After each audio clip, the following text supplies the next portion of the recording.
আল্লাহ তাআলা বলেন, যদি ওই জনপদের অধিবাসীরা ঈমান আনে আর মুত্তাকি হয়ে যায়, আমি অবশ্যই তাদের জন্য আসমান আর জমিনের বরকতের দরজাগুলো খুলে দিব।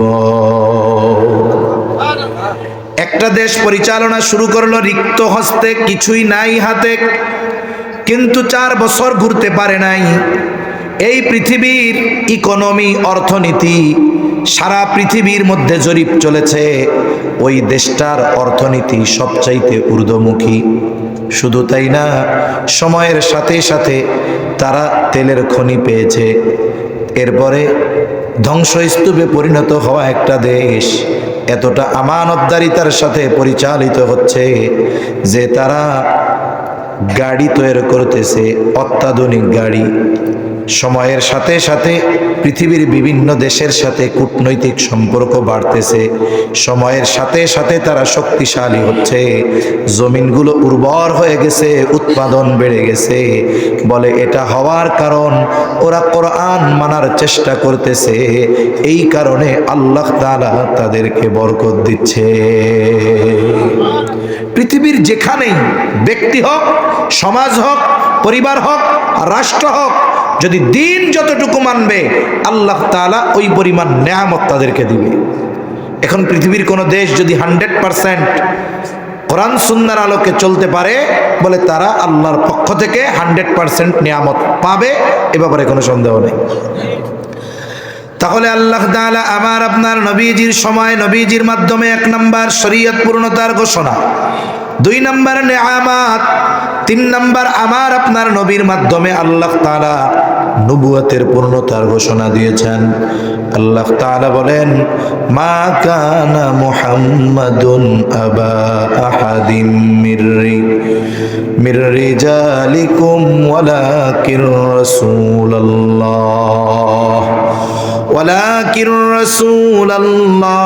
ওয়া খাতামান নাবিয়্যিন ওয়া কানা আল্লাহু বিকুল্লি শাইইন আলিমা। আল্লাহ তাআলা বলেন, মুহাম্মদ সাল্লাল্লাহু আলাইহি ওয়াসাল্লাম কোন পুরুষের পিতা নন, ওয়ালাকিন রাসূলুল্লাহ, তিনি হলেন আল্লাহর রাসূল, ওয়া খাতামান নাবিয়্যিন, তিনি হলেন শেষ নবী। তাহলে আমার আপনার নবী হলেন শেষ নবী। আমার আপনার নবীর পরে আর কোনো নবী নাই, আসবে না। ঈসা আলাইহিস সালাম যে আসবে, ওনার মূল আগমন হয়ে গেছে, এখন হবে পুনরাগমন। মূল আগমন হয়ে গেছে, ওনার হায়াতের যে অংশ বাকি আছে, এই অংশ অতিবাহিত করার জন্য আল্লাহ তাআলা ওনারে পুনরায় পাঠাবেন। দেখুন, উনি আসবেন, ওনার উপর একটা কিতাব নাজিল হয়েছিল না, ইনজিল। উনি নাসারা বা খ্রিস্টানদের নবী, কিন্তু উনি যখন আসবেন, হায়াতের বাকি অংশ আল্লাহ তাআলা অতিবাহিত করার জন্য পাঠাবেন। বাইতুল মুকাদ্দাসে আসবেন, দাজ্জালকে হত্যা করবেন। উনি ইনজিলের দাওয়াত দিবেন না, উনি কোরআনের দাওয়াত দিবেন। উনি নতুন কোন শরীয়ত নিয়ে আসবেন না, বরং আমার আপনার নবীজির মাধ্যমে আল্লাহ তাআলা যেই শরীয়তের পূর্ণতা ঘোষণা দিয়েছেন, এই শরীয়তের অনুসরণ করবেন, কোরআনের দাওয়াত দিবেন, ইসলামের দাওয়াত দিবেন। ওনার সময় পৃথিবীর আনাচে কানাচে ইসলাম পৌঁছায়া যাবে। এটা ওনার পরবর্তী আগমন, মূল আগমন হয়ে গেছে। তাহলে আমার আপনার নবী শেষ নবী। আমার আপনার নবীর পরে আর কোনো নবী নাই।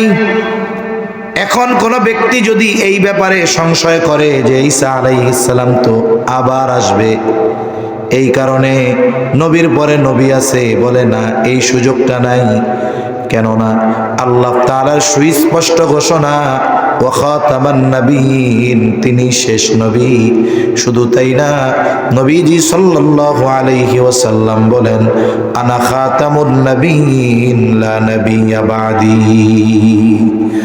আমি শেষ নবী, আমার পরে আর কোনো নবী নাই। এখন যারা ইনিয়ে বিনিয়ে এই কথা বলতে চায় যে আমার আপনার নবীর পরে ছায়া নবী, জিল্লি নবী, কত নবী আছে, বলে না কাদিয়ানীরা? বলেন তো, যারা বলে এরা ইমানদার নাকি বেঈমান? যদি নামাজ পড়ে তাও বেঈমান, রোজা রাখলে তাও বেঈমান, তাহাজ্জুদ পড়লেও বেঈমান, কোনো সন্দেহ নাই। এদের যোগসূত্র হলো খ্রিস্টানদের সাথে।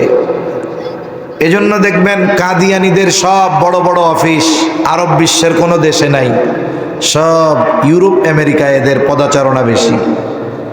ব্রিটিশদের পদলেহনকারী দালাল ছিল তো এরা, এই জন্য এদের হেডকোয়ার্টার ইংল্যান্ডে, লন্ডনে। এরা হলো ব্রিটিশদের রেখে যাওয়া এই উপমহাদেশের বিস্ফোরা। ব্রিটিশরা ইসলামের যা ক্ষতি না করতে পারছে ওরা তো মেরে ফেলছে। একজন ইমানদাররে যদি মেরে ফেলে, সে যদি ইমানদার হয় সে তো শহীদ, কোনো অসুবিধা আছে? কিন্তু বাইসা থাকলো কিন্তু তার ইমান নাই, ওই বাইসা থাকার চাই মরে যাওয়া ভালো।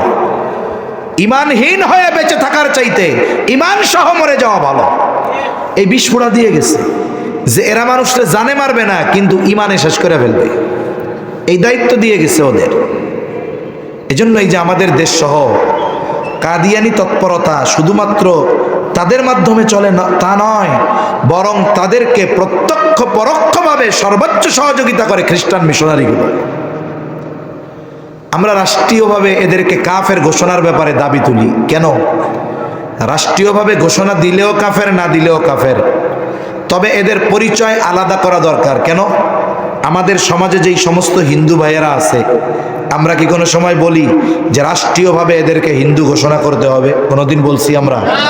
খ্রিস্টানদের কথা বলছি? কেন বলি নাই? আর ওদেরটা কেন বলি? কারণ খ্রিস্টান তার খ্রিস্টান পরিচয়ে এই সমাজে বসবাস করে। একজন হিন্দু হিন্দু পরিচয়ে এই সমাজে বসবাস করে। বাংলাদেশ সহ অবস্থানের একটা দেশ, অনেক ধর্মমতের মানুষ এখানে আছে। বাংলাদেশের সহ অবস্থান হিন্দু, মুসলিম, বৌদ্ধ, খ্রিস্টানদের একসাথে আছে, অসুবিধা নাই। কিন্তু কাদিয়ানীদেরকে কাফের ঘোষণা কেন করা দরকার? যদিও ওরা কাফের, আবার ঘোষণা করা কি দরকার? বলে এই জায়গায় বিষয়, ওরা খতমে নবুয়তকে অস্বীকার করে হইছে কাফের, কিন্তু পরিচয় দেয় আমরা মুসলিম, ধর্মও লেখে ইসলাম। তার মানে কি হলো? হিন্দু তার ধর্ম পরিচয়কে গোপন করে আমাদের সমাজে বসবাস করে না, বৌদ্ধ করে না, খ্রিস্টান করে না, কিন্তু কাদিয়ানীরা তাদের মূল পরিচয় কাফের পরিচয় গোপন করে ইসলাম আর মুসলমানদের লেবাসে পরিচয় বহন করে এই সমাজের সরল মনা মুসলমানদের ঈমান হরণের খেলায় মেতে ওঠে। ঠিক কিনা বলেন? এই সুযোগ তো দেওয়া যাবে না। তাদেরকে আর একটা ধর্ম পরিচয় দিয়ে দেন যে তাদের ধর্ম কাদিয়ানী ধর্ম, ইসলাম ব্যবহার করতে পারবে না।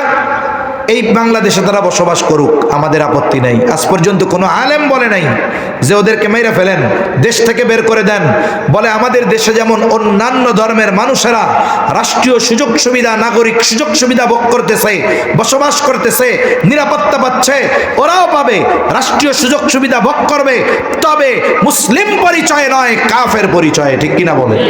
আমরা শুধু এতটুকুই চাই।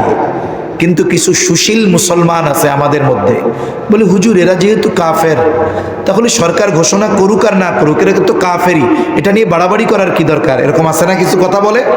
এগুলো হলো শয়তানের সেক্রেটারি এগুলা। আল্লাহ তাআলা সবাইকে সহি বুঝ দান করেন।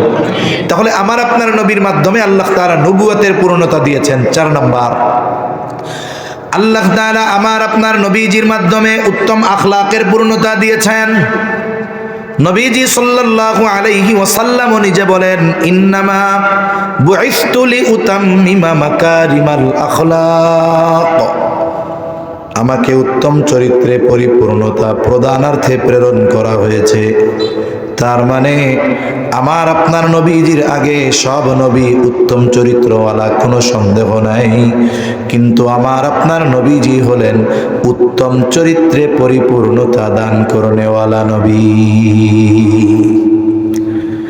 আমার আপনার নবীজির মাধ্যমে এই বিষয়গুলো আল্লাহ পূর্ণতা দিয়েছেন। কথা শেষ।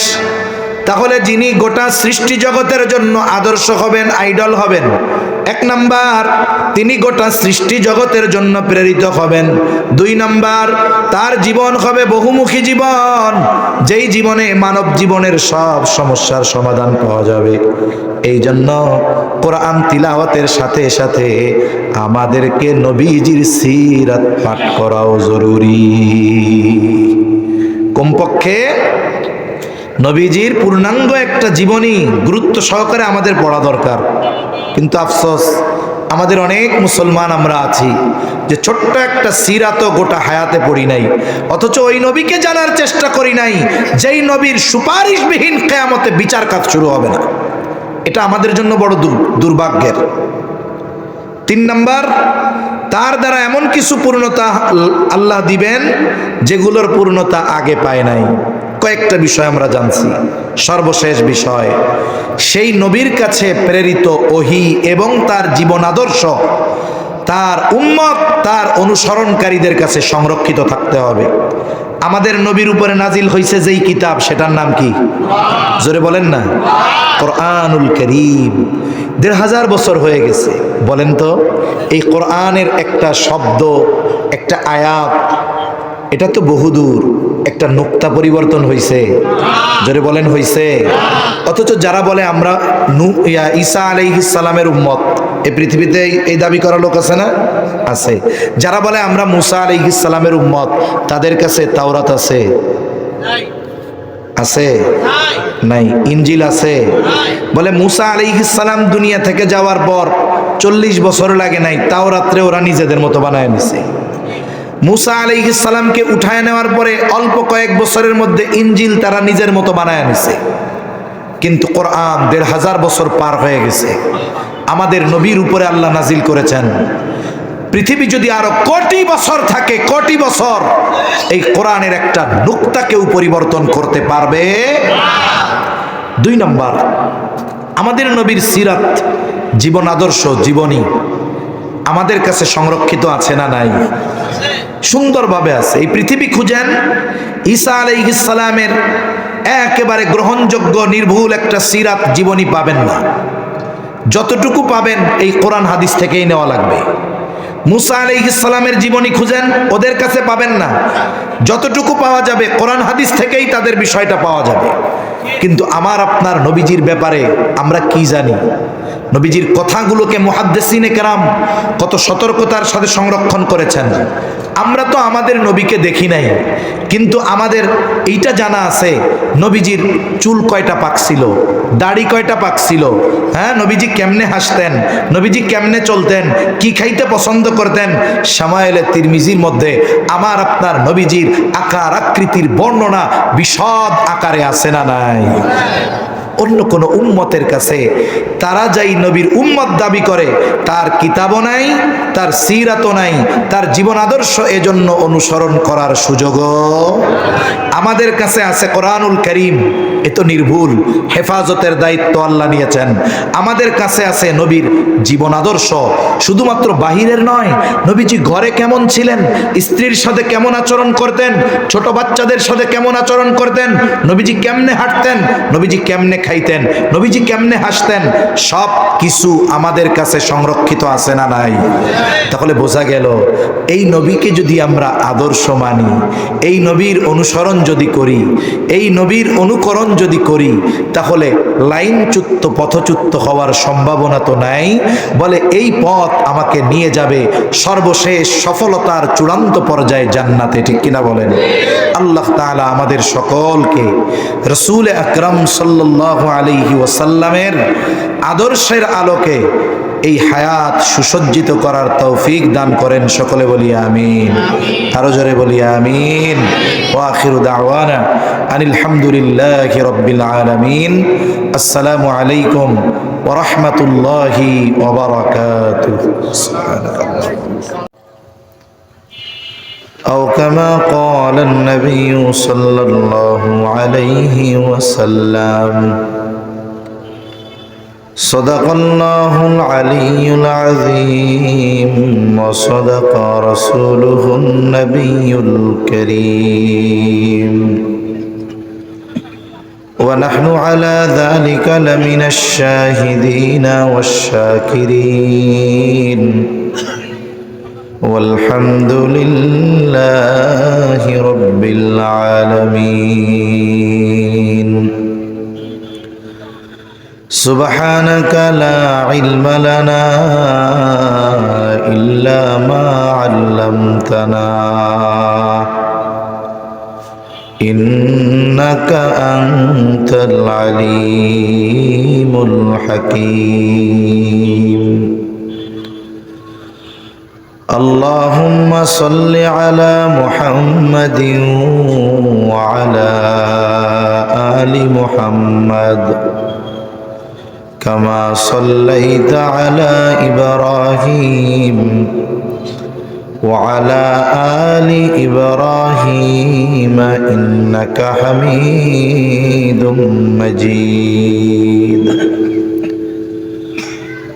اللهم بارك على محمد وعلى آل محمد كما باركت على إبراهيم وعلى آل إبراهيم إنك حميد مجيد الحمد لله ঐতিহ্যবাহী চট্টগ্রাম জেলার অন্তর্গত হাটহাজারী থানাধীন দক্ষিণ মাদার্শা মুসলিম যুব পরিষদের উদ্যোগে 2 দিনব্যাপী 14তম ইসলামী সম্মেলনের সমাপনী দিবসের সম্মানিত শ্রদ্ধেয় সভাপতি, আমন্ত্রিত উলামায়ে কেরাম, প্রধান মেহমান, বিশেষ মেহমান বৃন্দ সহ সম্মানিত শ্রদ্ধেয় উলামায়ে কেরাম, সামনে উপস্থিত মুরব্বিয়ানে কেরাম, সমবয়সী যুবক বন্ধু, স্নেহের ছোট ভাই, মাইকের আওয়াজ যত দূরে যায়, নিজ নিজ স্থানে অবস্থানরতা সম্মানিতা শ্রদ্ধা মা ও বোন, আল্লাহ তাআলার দরবারে অগণিত শুকর যে মহান মালিক আমাদের হায়াতে বরকত দিয়ে সুস্থ রেখে তার মহান হুকুম এশার নামাজের পর কিছু দ্বীনি কথা বলবার এবং শ্রবণ করবার সুযোগ যে মহান মানিব দান করেছেন, সে মহান মানিবকে খুশি করার জন্য মোহাব্বতের সাথে অন্তর থেকে জবান খুলে কালিমাতুশ শুকর পাঠ করি আলহামদুলিল্লাহ। অগণিত দুরূদ ও সালাম সাইয়্যিদুল আম্বিয়া, আশরাফুল আম্বিয়া, খাতামুল আম্বিয়া, ইমামুল মুরসালিন, রহমাতুল লিল আলামিন মুহাম্মাদুর রাসূলুল্লাহ সাল্লাল্লাহু আলাইহি ওয়াসাল্লামের উপর আমি আপনাদের খেদমতে পবিত্র কোরআনুল কারীমের একটি আয়াতের অংশ ও রাসূল আকরাম সাল্লাল্লাহু আলাইহি ওয়াসাল্লামের অগণিত হাদিস থেকে একটি হাদিস পাঠ করেছি। আল্লাহ তাআলার কাছে তৌফিক চাই, আল্লাহ তাআলা কিছু কথা বলার তৌফিক দেন, যে কথাগুলো আমাদের সবার দুনিয়া এবং আখিরাতের জন্য কল্যাণকর হয়। সকলে জবান খুলে বলি আমিন। যে আয়াতখানা তিলাওয়াত করেছি, এই আয়াতে আল্লাহ তাআলা বলেন, লাকাদ কানা লাকুম ফি রাসূলিল্লাহি উসওয়াতুন হাসানাহ, অবশ্যই তোমাদের জন্য রাসূলের জীবন আদর্শের মধ্যে রয়েছে উত্তম আদর্শ। রাসূল আকরাম সাল্লাল্লাহু আলাইহি ওয়াসাল্লাম গোটা সৃষ্টি জগতের জন্য অনুসরণীয়, অনুকরণীয় আইডল। আধুনিক ভাষায় বলে না, অমক আমার আইডল, রাজনীতির আইডল, ব্যবসার আইডল, খেলাধুলার আইডল। অথচ একজন ইমানদারের আদর্শ আইডল হওয়া দরকার ছিল মুহাম্মাদুর রাসূলুল্লাহ সাল্লাল্লাহু আলাইহি ওয়াসাল্লাম। দুনিয়ার মানুষ বিভিন্নভাবে এক একজনকে অনুসরণ করে, অথচ এই ইমানদার আমাদের জন্য সবচাইতে বড় অনুসরণীয় ছিলেন মুহাম্মাদুর রাসূলুল্লাহ সাল্লাল্লাহু আলাইহি ওয়াসাল্লাম। কারণ তার আদর্শ, তার আখলাক, তার চরিত্র এমন মহান এক চরিত্র, মহান এক আদর্শ, যেই আদর্শ আর যেই চরিত্রের অনুসরণ যদি কোনো মুমিন করতে পারে, তাহলে এই আখলাক, এই চরিত্র, এই আদর্শ তাকে জান্নাত পর্যন্ত পৌঁছায়া দিবে। অনেক সময় উত্তম আখলাক, উত্তম চরিত্র, উত্তম আদর্শ নফল ইবাদতের চাইতেও এটার দাম বেশি। মানুষের উত্তম চরিত্রের কেমন দাম? নবীজি সাল্লাল্লাহু আলাইহি ওয়াসাল্লামের কাছে দুইজন মহিলার খবর আসছে। একজনের ব্যাপারে বলা হলো, ইয়া রাসূলুল্লাহ সাল্লাল্লাহু আলাইহি ওয়াসাল্লাম, এক মহিলা, সে এমন কোনো নেক আমল নাই যে সে করে না। তার মানে যেগুলো আবশ্যকীয়, ফরজ, ওয়াজিব, সুন্নাতে মুআক্কাদা, এগুলো তো করেই, সাথে সাথে সারা দিনে যত নফল আমল আছে, নামাজ আছে, তাসবিহ, তাহলিল, জিকির, আযকার, কোরআন তিলাওয়াত সব করে। তবে একটা বিষয় সমস্যা, সে মানুষের সাথে খারাপ ব্যবহার করে। আরেকজন মহিলা, সে যতটুকু না করলেই নয় এতটুকু করে।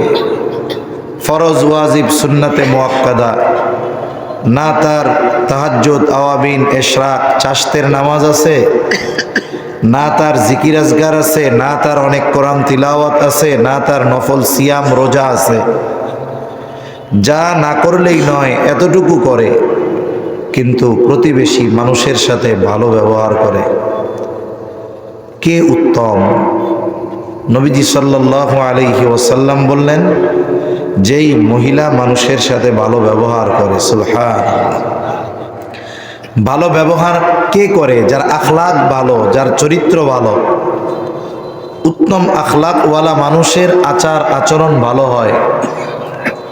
নবীজি সাল্লাল্লাহু আলাইহি ওয়াসাল্লামকে জিজ্ঞাসা করা হলো, মিজানে সবচাইতে ওজন হবে কোন আমল?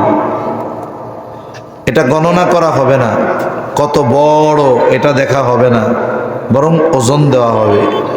এজন্যই মিজান। নবীজি সাল্লাল্লাহু আলাইহি ওয়াসাল্লাম এই প্রশ্নের জবাবে অন্যান্য ইবাদতের কথা বলেন নাই। নবীজি বলেন, মিজানে সবচাইতে ওজন হবে যেইটা, সেটার নাম হলো উত্তম চরিত্র।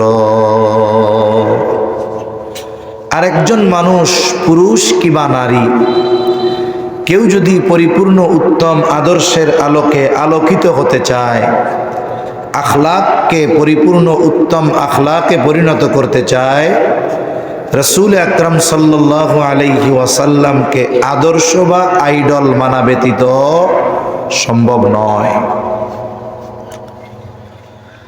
আয়েশা সিদ্দিকা রাদিয়াল্লাহু তাআলা আনহার কাছে মানুষেরা আসে, জিজ্ঞাসা করতো, আয়েশা,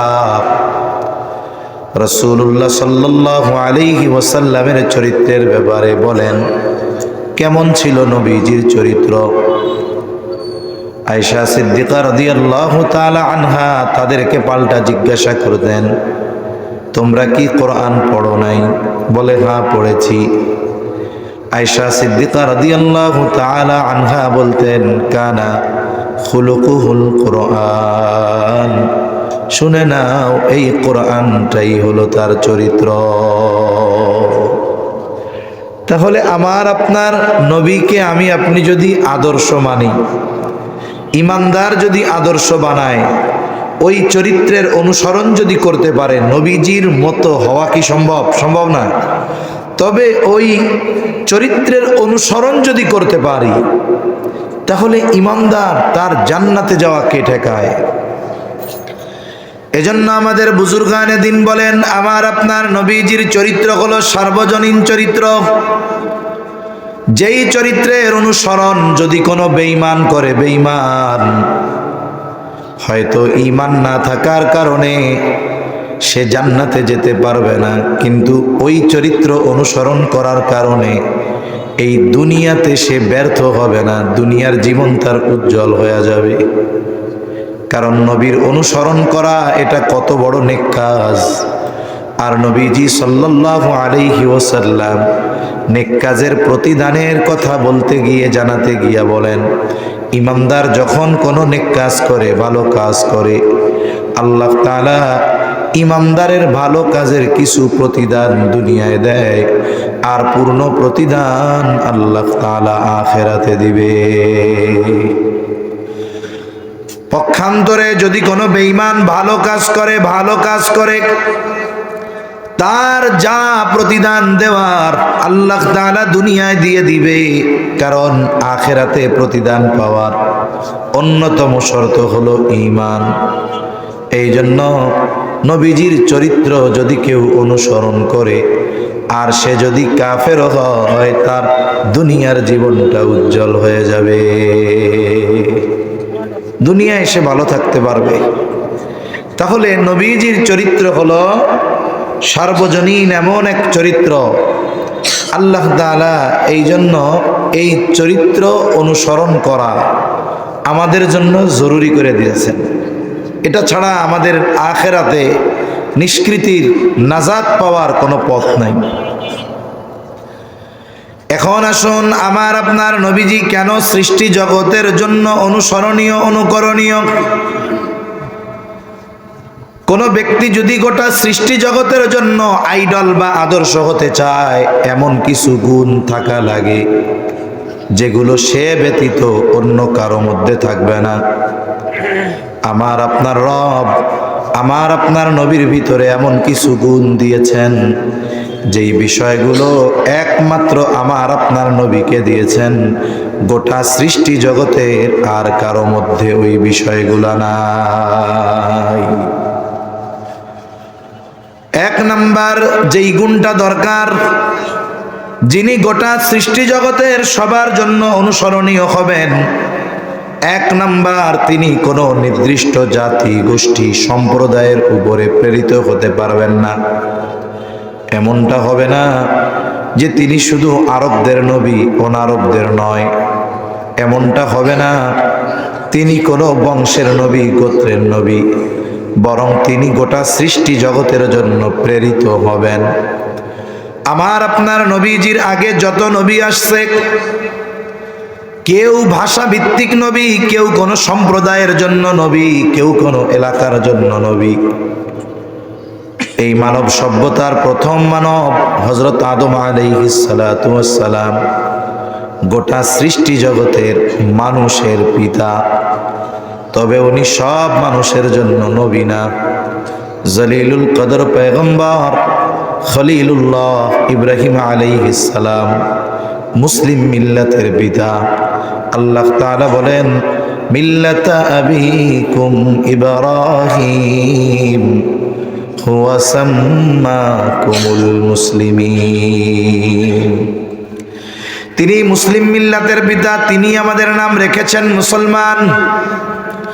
তিনি মুসলিম মিল্লাতের পিতা, সব মুসলমানের পিতা, কিন্তু সব মুসলমানের জন্য নবী না। কোরআনুল কারীমে বেশ কয়েকজন নবী রাসূলের কথা এসেছে। যেমন আল্লাহ তাআলা এক জায়গায় বলেন, ওয়া ইলা আদিন আখাহুম হুদা। আল্লাহ তাআলা আদ গোত্রের জন্য তাদের ভাই হুদা আলাইহিস সালামকে প্রেরণ করেছেন। ওয়া ইলা সামুদ আখাহুম সালিহা। আল্লাহ তাআলা সামুদ গোত্রের জন্য তাদের ভাই সালেহ আলাইহিস সালামকে নবী হিসাবে পাঠিয়েছেন। ওয়া ইলা মাদিয়ানা আখাহুম শুআইবা। আল্লাহ তাআলা মাদিয়ানবাসীর জন্য তাদের ভাই শুআইব আলাইহিস সালামকে নবুয়ত দিয়েছেন, নবী হিসাবে পাঠিয়েছেন। জলিলুল কদর পয়গম্বর মুসা কালিমুল্লাহ আলাইহিস সালাম, উনি আল্লাহ তাআলার সাথে সরাসরি কথা বলতেন। জলিলুল কদর নবী মুসা আলাইহিস সালাম গোটা সৃষ্টি জগতের জন্য নবী নয়, তিনি বনি ইসরাইলীদের জন্য নবী। তবে ইহুদিরা দাবি করে শুধু আমাদের নবী, আর কারো না। ঈসা রূহুল্লাহ আলাইহিস সালাম, তিনি নাসারাদের জন্য নবী। তাহলে আমার আপনার আগে যত নবী এসেছেন, কেউ কোনো এলাকার জন্য নবী, কেউ কোনো গোত্রের জন্য নবী, বংশের জন্য নবী। কিন্তু আমার আপনার নবীজির ব্যাপারে আল্লাহ তাআলা বলেন, হাবিব আপনি বলেন, কুল ইয়া আইয়ুহান নাসু ইন্নী রাসূলুল্লাহি ইলাইকুম জামিআ। আল্লাহ তাআলা বলেন, আপনি বলেন, ইয়া আইয়ুহান নাস, হে মানব সম্প্রদায়, এই জায়গায় কোনো গোত্র, কোনো বংশ, শুধুমাত্র ইমানদার যারা তাদেরকে উদ্দেশ্য করে নয়, গোটা মানব জাতিকে উদ্দেশ্য করে আল্লাহ তাআলা ঘোষণা দিতে বলেন। আপনি বলেন, ইন্নী রাসূলুল্লাহি ইলাইকুম জামিআ, আমি তোমাদের সকলের নিকটে আল্লাহ তাআলার পক্ষ থেকে প্রেরিত, আমি তোমাদের সকলের রাসূল। তাহলে আমার আপনার নবীজির নবুয়তির পরিব্যাপ্তি নির্দিষ্ট কোনো গোত্র, বংশ, এলাকার মধ্যে সীমাবদ্ধ নয়, বরং আমার আপনার নবীজির নবুয়তির বিস্তৃতি কত দূর, নবুয়তির পরিব্যাপ্তি কত দূর। কোরআনুল কারীমে সর্বাধিক পঠিত যেই সূরার নাম হলো সূরা ফাতিহা। সূরা ফাতিহার শুরুতে আল্লাহ তাআলা বলেন, আলহামদুলিল্লাহি রাব্বিল আলামিন, সকল প্রশংসা আল্লাহর জন্যই। কে তিনি? রব্বুল আলামিন, তিনি হলেন জগৎ সমূহের প্রতিপালক। জগৎ শুধু একটা না, অগণিত জগৎ আল্লাহ তাআলা সৃষ্টি করেছেন। জগৎ যে একটা না, অনেক। আল্লাহ তাআলা এটা তো ১৫০০ বছর আগে কোরআনে জানাইছেন। কিন্তু পৃথিবীর বাইরে যে আরো গ্রহ আছে, আরো জগৎ আছে, বিজ্ঞান জানছে কত বছর? ১০০ বছরও হয় নাই এখন। কয়েকটা গ্রহের খবর জানছে। যদি নতুন করে কোনো গ্রহের অস্তিত্ব তারা পায়, নাসা খুব ব্যাপক আকারে পৃথিবীব্যাপী এটা প্রচার করে, নতুন একটা গ্রহের সন্ধান পাওয়া গেছে। কিন্তু কোরআনে আল্লাহ তাআলা ১৫০০ বছর আগে জানিয়ে দিয়েছেন, শুধুমাত্র এই পৃথিবী একটা জগৎ নয়, আরো অগণিত জগৎ আল্লাহ সৃষ্টি করেছেন। শুধু তাই না, যদি ওই জগৎ সমূহে প্রাণ থাকে, প্রাণী থাকে, যা কিছু আছে, সকল কিছুর প্রতিপালক যিনি, তিনি কে? কত জগৎ আছে এর কিন্তু কোনো হিসাব নাই। কয়েকটার আবিষ্কার করতে পারছে বিজ্ঞানীরা, এর বাইরে যে আরো কত কত কত আছে জগৎ, এর হিসাব বিজ্ঞানী করতে পারে নাই, পারবেও না। এই যত জগৎ আছে, সব জগতের রব কে? এই রব আল্লাহ। আমার আপনার নবীজির ব্যাপারে বলেন, ওয়ামা আরসালনাকা ইল্লা রাহমাতাল লিল আলামিন।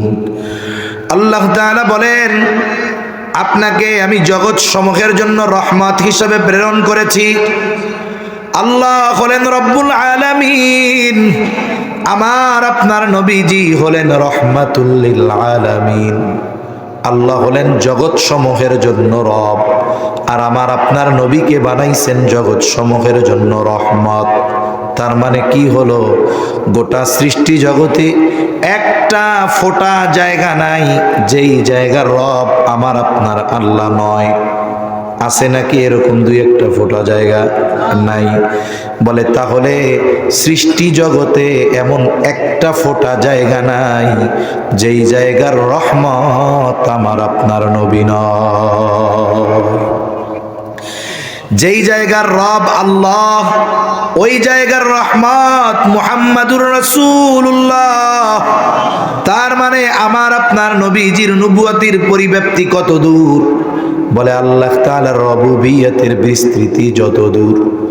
এই জন্য কবি কত সুন্দর কথা বলে, রবুবিয়ত খুদা কি হ্যায় জাহাঁ তক, নবুয়তি মুস্তাফা কি হ্যায় উহা তক।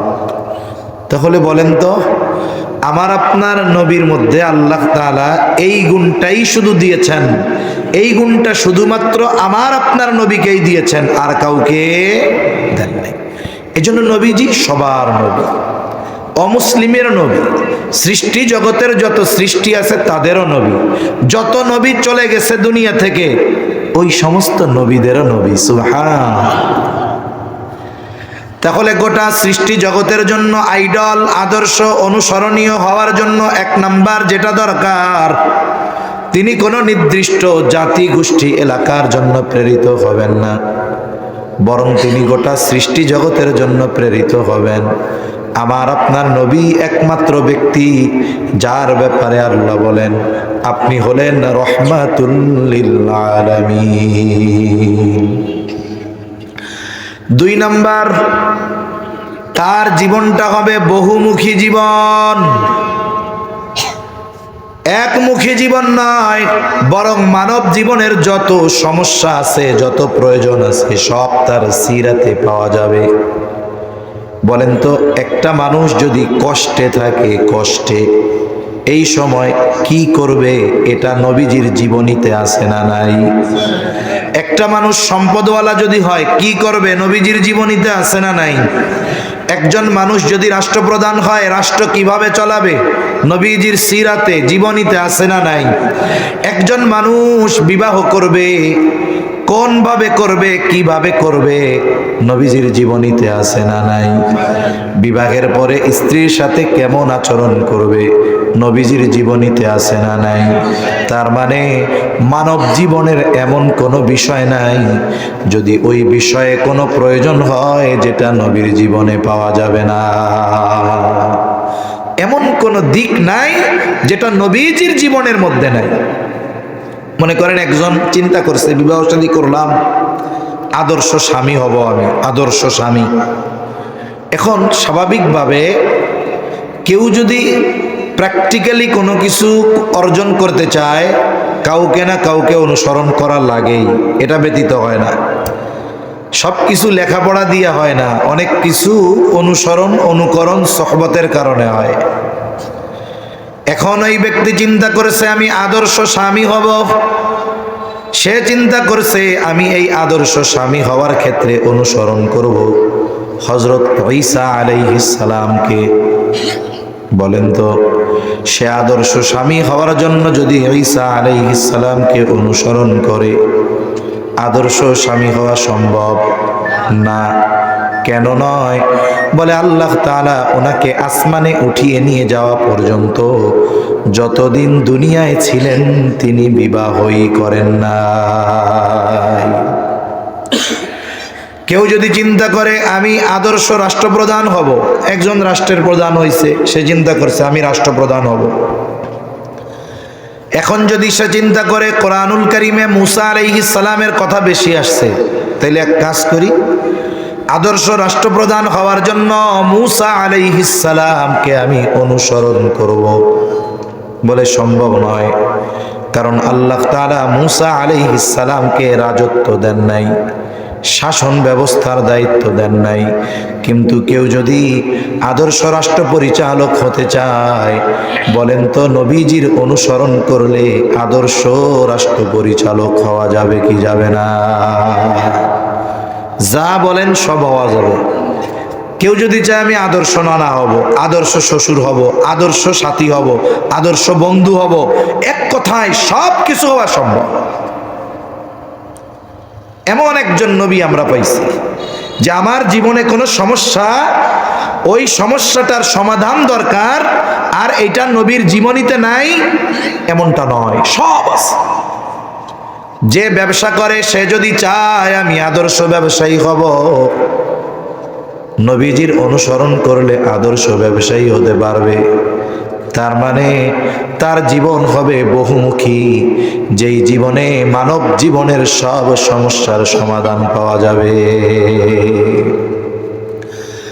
3 নাম্বার, তার সময় এমন কিছু পূর্ণতা পাবে যেগুলো অতীতে পূর্ণতা লাভ করে নাই, পরবর্তীতে ওইগুলাকে আর সংস্কার সংযোজন বিয়োজনের দরকার হবে না।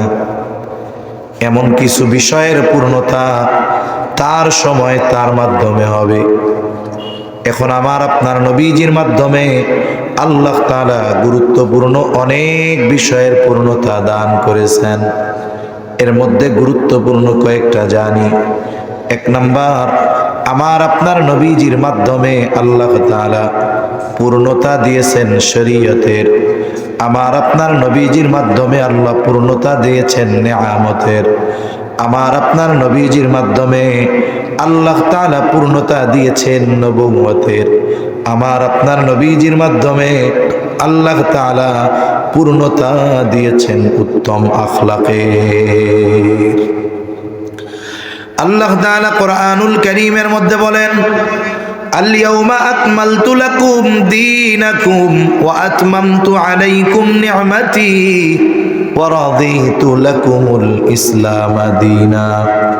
আল্লাহ তাআলা বলেন, আজ আমি তোমাদের জন্য তোমাদের দিন পরিপূর্ণ করে দিলাম। আল-ইয়াওমা আকমালতু লাকুম দীনাকুম ওয়া আতমামতু আলাইকুম নি'মাতি। আর আমি আজ পরিপূর্ণ করে দিলাম তোমাদের জন্য আমার নেয়ামত। তাহলে আল্লাহ তাআলা শরীয়ত পূর্ণতার ঘোষণা দিলেন, সাথে সাথে নেয়ামত পূর্ণতার ঘোষণা দিলেন। এই ঘোষণাটা, এই আয়াতটা ইহুদিদের কাছে কত তাৎপর্যপূর্ণ ছিল। একজন ইহুদি হযরত ওমর রাদিয়াল্লাহু তাআলা আনহুর কাছে আসছে, এসে বলে, খলিফাতুল মুসলিমিন, আপনাদের কোরআনে এমন একটা আয়াত আছে যা আপনাদের উপরে নাজিল হয়েছে, আপনারা তিলাওয়াত করেন। ওই আয়াতটা যদি মূসা আলাইহিস সালামের উপরে নাজিল হইতো, তাওরাতে থাকতো, তাহলে যেই দিন নাজিল হতো ওই দিনটাকে আমরা ঈদের দিন বানায় নিতাম। হযরত ওমর রাদিয়াল্লাহু তাআলা আনহু বলেন, কোন সে আয়াত? যেই আয়াত মূসা আলাইহিস সালামের উপরে নাজিল হলে, তাওরাতে থাকলে তোমরা ওই দিনটাকে ঈদের দিন বানায় নিতা। এইবার ওই ইহুদি জবাব দিয়ে বলে, আল-ইয়াওমা আকমালতু লাকুম দীনাকুম ওয়া আতমামতু আলাইকুম নি'মাতি। এই আয়াত হযরত ওমর রাদিয়াল্লাহু তাআলা আনহু বলেন, আল্লাহর শপথ, এই আয়াত কোন দিন, কোথায়, কার উপরে নাজিল হয়েছে আমি এটা জানি। আয়াত নাজিল হয়েছে বিদায় হজে আরাফার দিন, দিনটা ছিল জুমার দিন।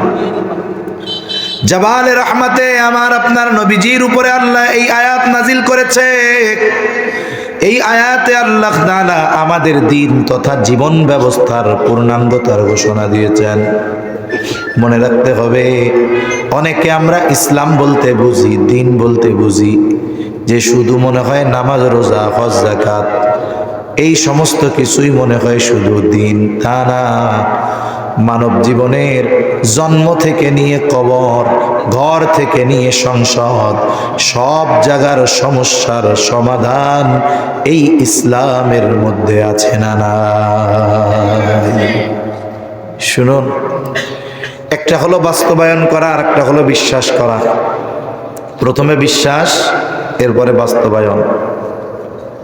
একজন ব্যক্তি এটা বিশ্বাস করে যে ইসলামে সব আছে, পারিবারিক জীবন, ব্যক্তিগত জীবন, পারিবারিক জীবন, সামাজিক জীবন, রাষ্ট্রীয় জীবন, অর্থনৈতিক জীবন, রাজনৈতিক জীবন, পররাষ্ট্রনীতি, অর্থনীতি, কূটনীতি, সমাজনীতি, পৌরনীতি। এক কথায় পৃথিবী পরিচালনার জন্য যা দরকার সব কিছু ইসলামে আছে না নাই? বিশ্বাস তো করি, তাইলে ঈমান বাঁচলো। কিন্তু সমস্যা হলো, কিছু মানুষ অতি উৎসাহী হয়ে বলে যে না না না, ইসলামে এগুলা নাই, ইসলাম হলো মসজিদের মধ্যে সীমাবদ্ধ।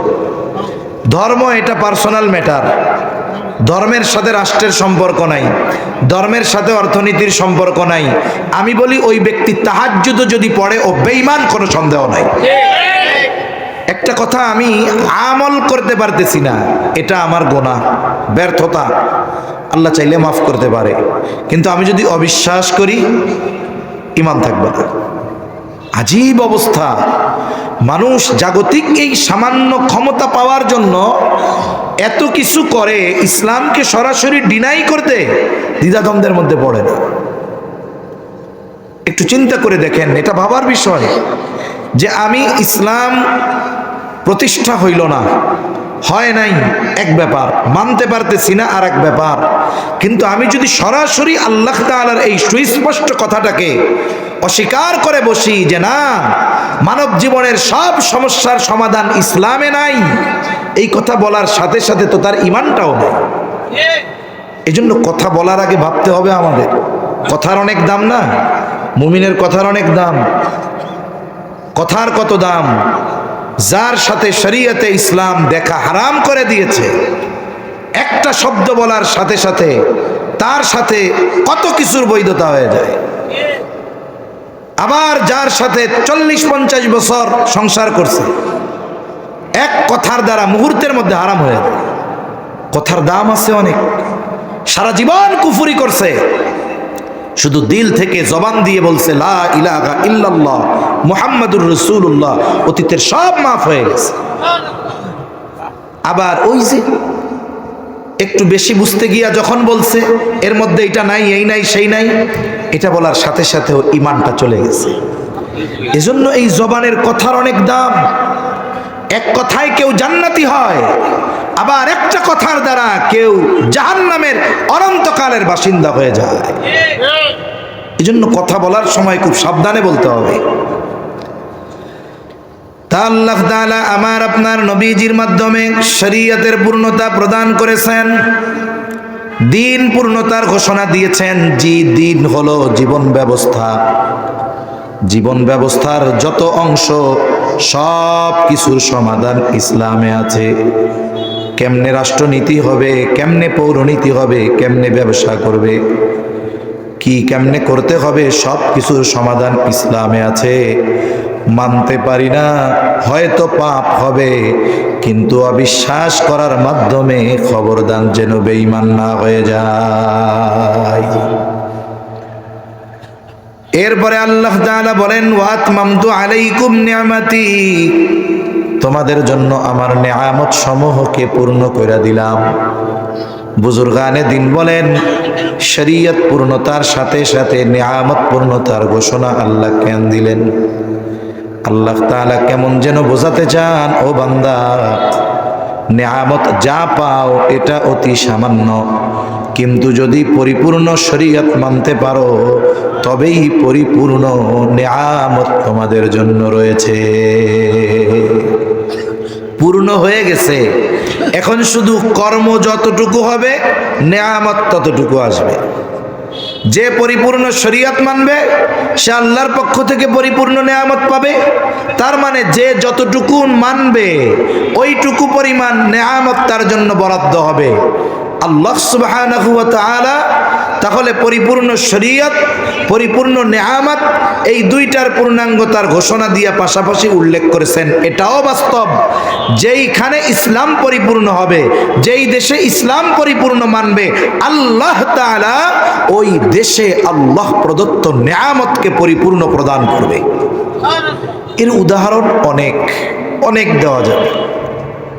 এই যে সম্প্রতি কয়েক বছর আগে আমেরিকা এবং তার বন্ধুরা মিলে, ন্যাটো জোট মিলে একটা দেশে 2 যুগ ধ্বংসযজ্ঞ চালিয়েছে। 2 যুগ।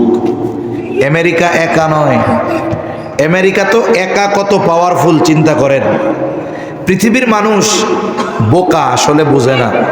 এখন আমরা হুজুররা যদি এই কথাগুলো বুঝাইতে চাই, কয় হুজুর রাজনীতি করেন না। আমেরিকা এই পৃথিবীর গণতন্ত্রের বাপ। এই যে সেকুলার রাজনীতিবিদ যারা আছে এদের আব্বা হলো আমেরিকা।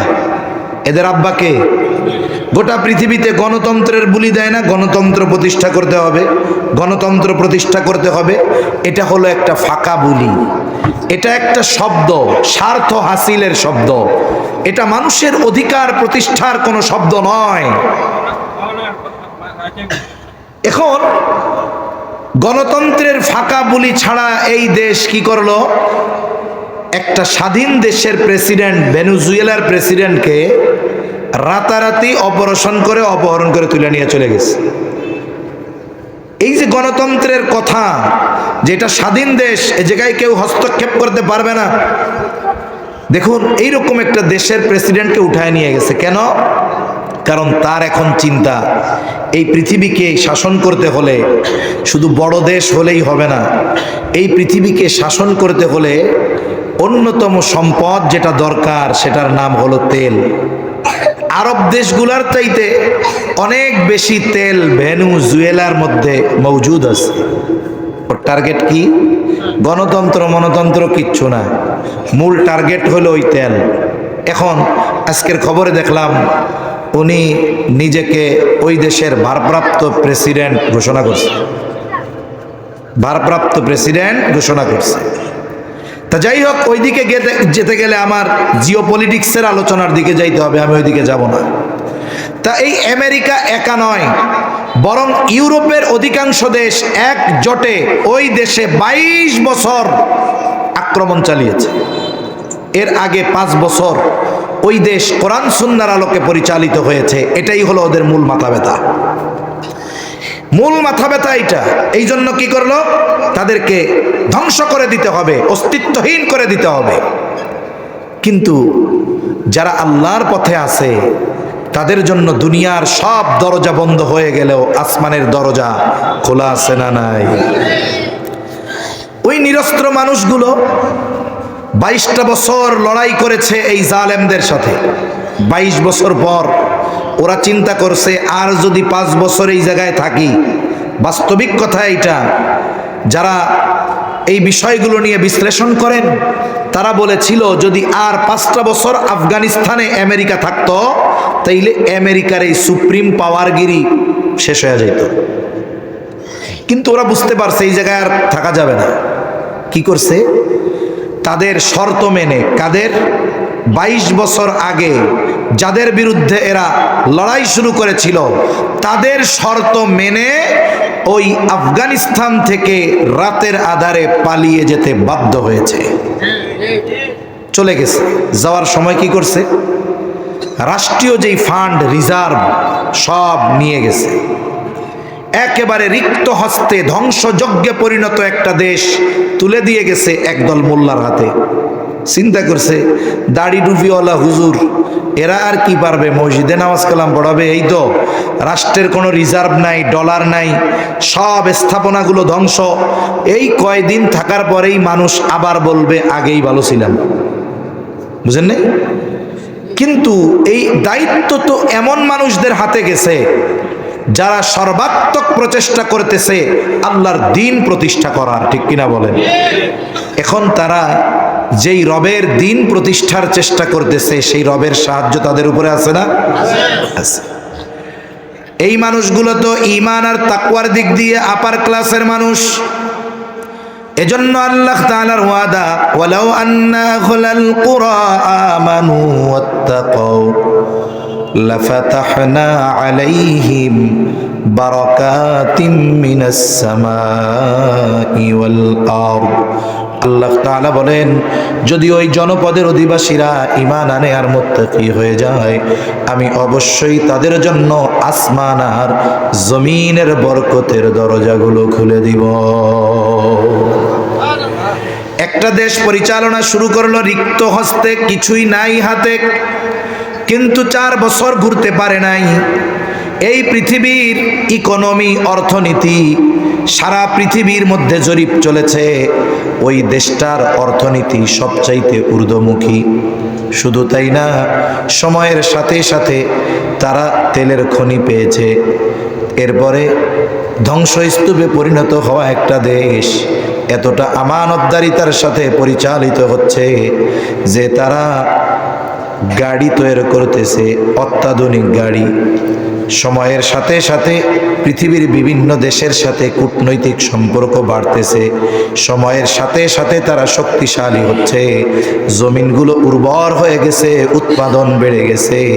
বলে এটা হওয়ার কারণ ওরা কোরআন মানার চেষ্টা করতেছে, এই কারণে আল্লাহ তাআলা তাদেরকে বরকত দিচ্ছে। পৃথিবীর যেখানেই ব্যক্তি হোক, সমাজ হোক, পরিবার হোক, রাষ্ট্র হোক, যদি দিন যতটুকু মানবে আল্লাহ তাআলা ওই পরিমাণ নেয়ামত তাদেরকে দিবে। এখন পৃথিবীর কোনো দেশ যদি 100% কোরআন সুন্নাহর আলোকে চলতে পারে, বলে তারা আল্লাহর পক্ষ থেকে 100% নেয়ামত পাবে, এ ব্যাপারে কোনো সন্দেহ নেই। তাহলে আল্লাহ তাআলা আমার আপনার নবীজির সময়, নবীজির মাধ্যমে 1 নাম্বার শরীয়ত পূর্ণতার ঘোষণা, 2 নাম্বার নেয়ামত, 3 নাম্বার আমার আপনার নবীর মাধ্যমে আল্লাহ তাআলা নবুয়তের পূর্ণতার ঘোষণা দিয়েছেন। আল্লাহ তাআলা বলেন, মা কানা মুহাম্মাদুন আবা আহাদিম মির রিজালিকুম ওয়ালাকিন রাসূলুল্লাহি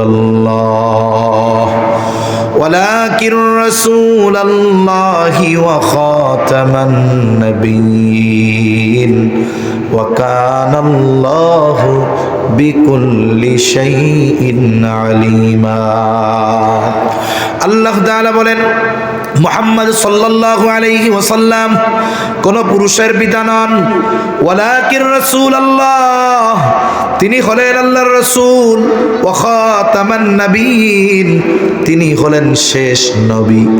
তাহলে আমার আপনার নবী হলেন শেষ নবী। আমার আপনার নবীর পরে আর কোনো নবী নাই, আসবে না। ঈসা আলাইহিস সালাম যে আসবে, ওনার মূল আগমন হয়ে গেছে, এখন হবে পুনরাগমন। মূল আগমন হয়ে গেছে, ওনার হায়াতের যে অংশ বাকি আছে, এই অংশ অতিবাহিত করার জন্য আল্লাহ তাআলা ওনারে পুনরায় পাঠাবেন।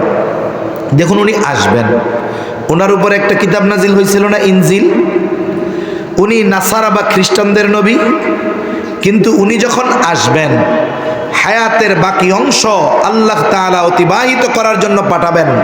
বাইতুল মুকাদ্দাসে আসবেন, দাজ্জালকে হত্যা করবেন। উনি ইনজিলের দাওয়াত দিবেন না, উনি কোরআনের দাওয়াত দিবেন। উনি নতুন কোন শরীয়ত নিয়ে আসবেন না, বরং আমার আপনার নবীজির মাধ্যমে আল্লাহ তাআলা যেই শরীয়তের পূর্ণতা ঘোষণা দিয়েছেন, এই শরীয়তের অনুসরণ করবেন, কোরআনের দাওয়াত দিবেন, ইসলামের দাওয়াত দিবেন। ওনার সময় পৃথিবীর আনাচে কানাচে ইসলাম পৌঁছায়া যাবে। এটা ওনার পরবর্তী আগমন, মূল আগমন হয়ে গেছে। তাহলে আমার আপনার নবী শেষ নবী, আমার আপনার নবীর পরে আর কোনো নবী নাই। এখন কোনো ব্যক্তি যদি এই ব্যাপারে সংশয় করে যে ঈসা আলাইহিস সালাম তো আবার আসবে, এই কারণে নবীর পরে নবী আছে, বলে না, এই সুযোগটা নাই। কেননা আল্লাহ তাআলার সুস্পষ্ট ঘোষণা, ওয়া খাতামান নাবিয়্যিন, তিনি শেষ নবী।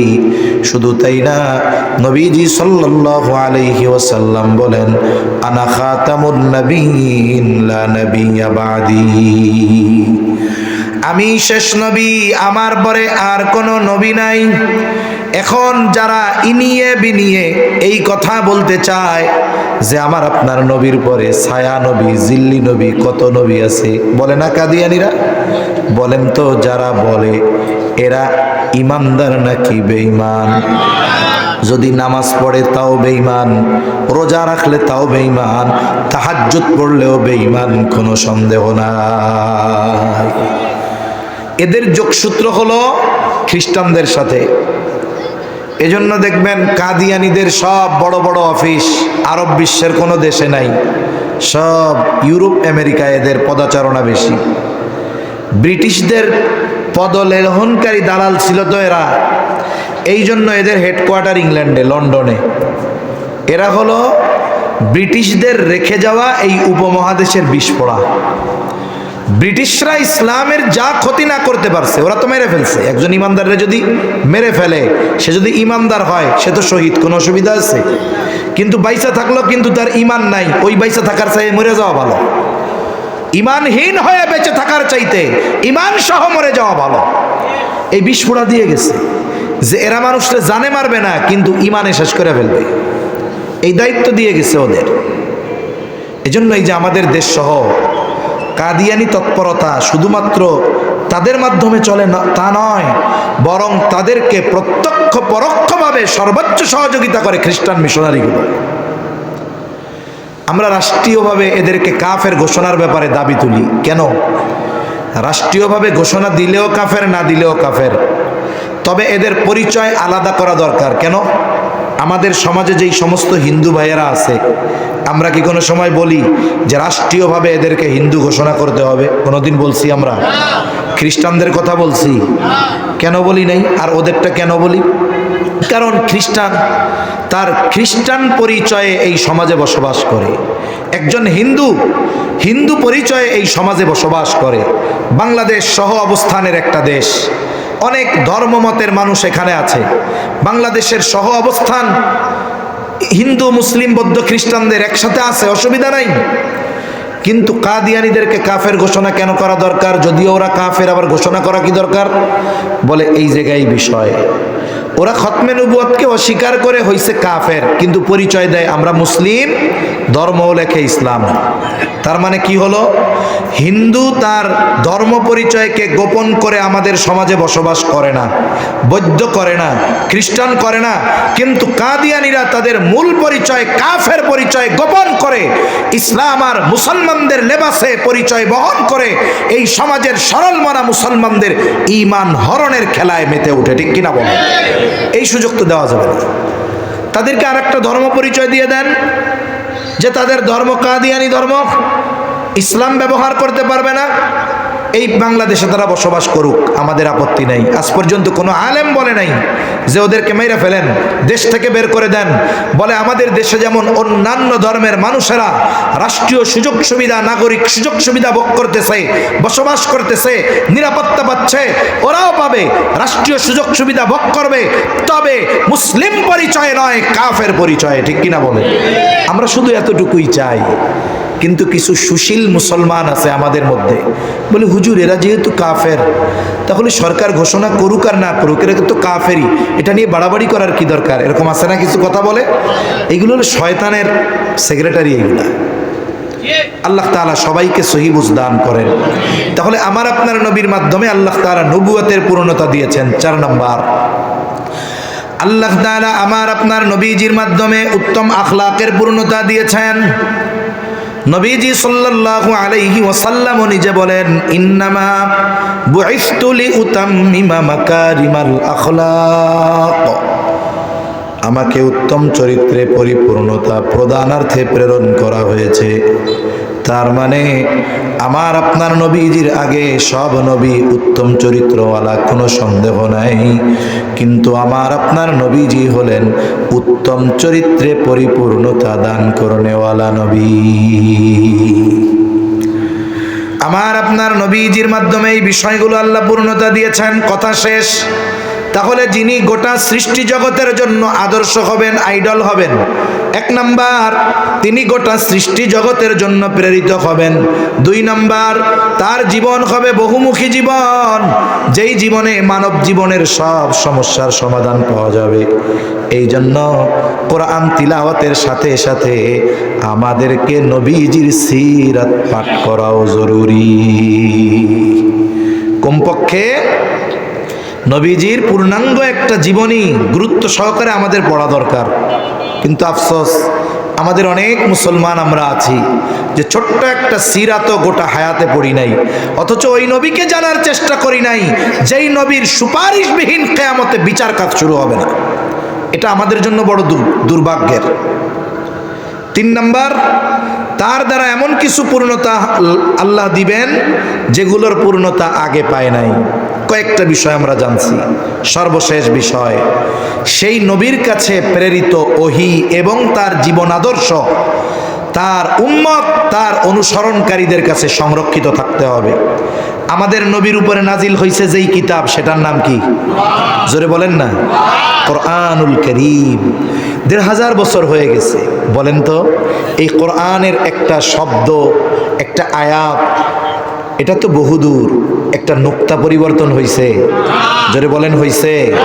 অথচ যারা বলে আমরা ঈসা আলাইহিস সালামের উম্মত, এই পৃথিবীতে এই দাবি করা লোক আছে না? আছে। যারা বলে আমরা মুসা আলাইহিস সালামের উম্মত, তাদের কাছে তাওরাত আছে? আছে? নাই। ইনজিল আছে? বলে মুসা আলাইহিস সালাম দুনিয়া থেকে যাওয়ার পর 40 বছর লাগে নাই, তাওরাতরে ওরা নিজেদের মতো বানায় নিছে। মুসা আলাইহিস সালামকে উঠায় নেওয়ার পরে অল্প কয়েক বছরের মধ্যে ইনজিল তারা নিজের মতো বানায় নিছে। কিন্তু কোরআন 1500 বছর পার হয়ে গেছে, আমাদের নবীর উপরে আল্লাহ নাজিল করেছেন। পৃথিবী যদি আরো কোটি বছর থাকে, কোটি বছর, এই কোরআনের একটা নুক্তাকেও পরিবর্তন করতে পারবে। 2 নম্বর, আমাদের নবীর সিরাত, জীবন আদর্শ, জীবনী আমাদের কাছে সংরক্ষিত আছে না নাই? সুন্দরভাবে আছে। এই পৃথিবী খুঁজেন, ঈসা আলাইহিস সালামের একেবারে গ্রহণযোগ্য নির্ভুল একটা সিরাত জীবনী পাবেন না। যতটুকু পাবেন এই কোরআন হাদিস থেকেই নেওয়া লাগবে। মুসা আলাইহিস সালামের জীবনী খুঁজেন, ওদের কাছে পাবেন না। যতটুকু পাওয়া যাবে কোরআন হাদিস থেকেই তাদের বিষয়টা পাওয়া যাবে। কিন্তু আমার আপনার নবীজির ব্যাপারে আমরা কি জানি? নবীজির কথাগুলোকে মুহাদ্দিসিনে কেরাম কত সতর্কতার সাথে সংরক্ষণ করেছেন। আমরা তো আমাদের নবীকে দেখি নাই, কিন্তু আমাদের এইটা জানা আছে নবীজির চুল কয়টা পাকছিল, দাড়ি কয়টা পাকছিল, হ্যাঁ, নবীজি কেমনে হাসতেন, নবীজি কেমনে চলতেন, কি খাইতে পছন্দ করতেন। শামায়েলে তিরমিজির মধ্যে আমার আপনার নবীজির আকার আকৃতির বর্ণনা বিশদ আকারে আছে না নাই?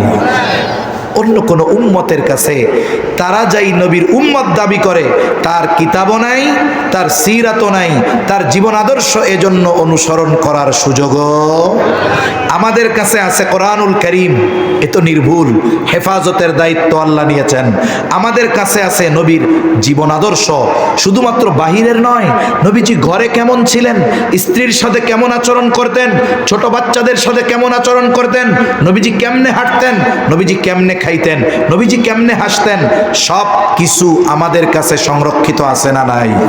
তাহলে বোঝা গেল এই নবীকে যদি আমরা আদর্শ মানি, এই নবীর অনুসরণ যদি করি, এই নবীর অনুকরণ যদি করি, তাহলে লাইনচ্যুত পথচ্যুত হওয়ার সম্ভাবনা তো নাই। বলে এই পথ আমাকে নিয়ে যাবে সর্বশেষ সফলতার চূড়ান্ত পর্যায়ে, জান্নাতে। ঠিক কিনা বলেন? আল্লাহ তাআলা আমাদের সকলকে রাসূল আকরাম সাল্লাল্লাহু আলাইহি ওয়াসাল্লামের আদর্শের আলোকে এই হায়াত সুসজ্জিত করার তৌফিক দান করেন। সকলে বলি আমিন। আরো জোরে বলি আমিন। ওয়া আখিরু দাওয়ানা আনিল হামদুলিল্লাহি রাব্বিল আলামিন। আসসালামু আলাইকুম ওয়া রাহমাতুল্লাহি ওয়া বারাকাতুহু।